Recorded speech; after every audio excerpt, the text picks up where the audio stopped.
Brazil, you've done it again.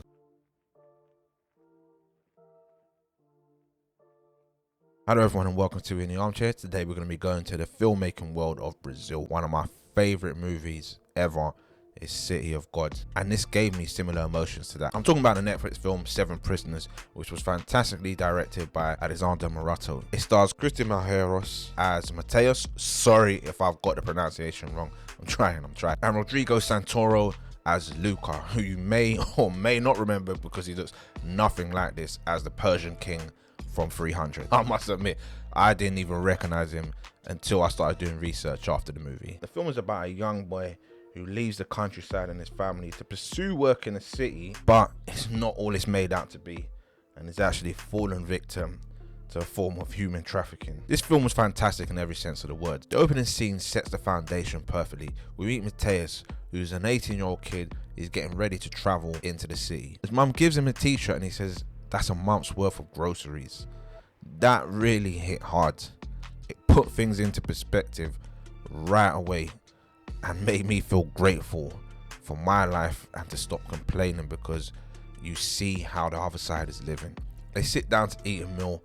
You can feel the sense of pride for the journey their son is about to go on, and it gives you a quick snapshot about the place that he's coming from and where he's trying to get to and who he's trying to provide for. Once he gets on the bus, he meets a few other young guys that are doing the same thing. The scenery of the countryside is beautiful, but then you realize that none of them have ever even left the town before. They see buildings and are like, I've never seen so many buildings in your life. It's the definition of living in your own reality. The boys talk about their aspirations, goals, motivations, and in such a short space of time, the film gave me a reason to care about these characters. I understood their motivations and wanted them to succeed. However, throughout the bus ride, there's this subtle undertone of tension. Just from the way the characters are looking at each other, you know something is about to happen. Things are going a bit too well. And once they arrive at their supposed place of work, you meet their boss Luca, and from that point on, you're taken through a journey of emotions. Mateus needs to make very difficult decisions throughout, which can impact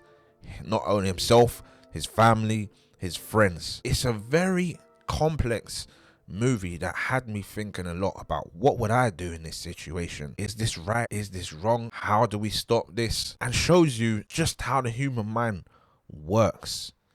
It's a fantastic look at survival. I won't get into any more specifics of the details, but let's just say this is not your typical action thriller. The film was just 90 minutes and didn't waste a single scene. It's much deeper than I could have ever expected, and is a complex moral snapshot of the world that we live in. It's the sort of film that I Am All Girls wishes it was. The friendship and banter between the boys felt sincere and genuine, and some of the dialogue was quite cutting. There's a scene where one guy says, "Don't make me make your mother make the news," and I thought, yeah, that's a serious line right there. I felt that one. The thing that stuck out most about this was how raw and real it felt. It was almost documentary-esque.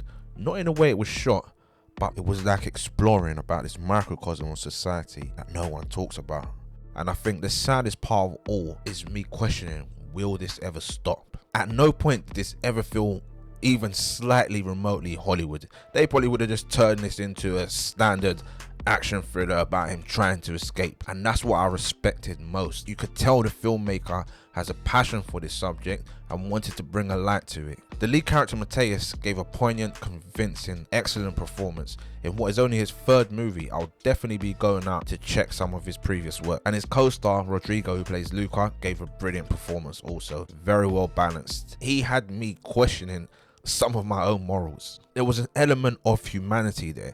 My level of anger and sadness towards him shifted throughout. And this is the beauty of Netflix. You find movies on here that would never ever get a cinema theatrical release, but now it's able to be seen by a lot more people, and I wish Netflix promoted these sort of movies more so than the typical action junk that they spit out every single month, because this is the sort of quality film that people need to be watching. It poses a multitude of difficult dilemma, morals and questions with the rawness that it deserves. The plot, tone and acting was spot on, and the ending was the perfect way to wrap up the story. It didn't have me crying, but had me feeling very sad in moments. This is the sort of film that is needed. 4 stars. Thanks for watching. If you've made it this far to the end of the video, please don't forget to like, comment and subscribe if you haven't already done so. I'll see you on the next one.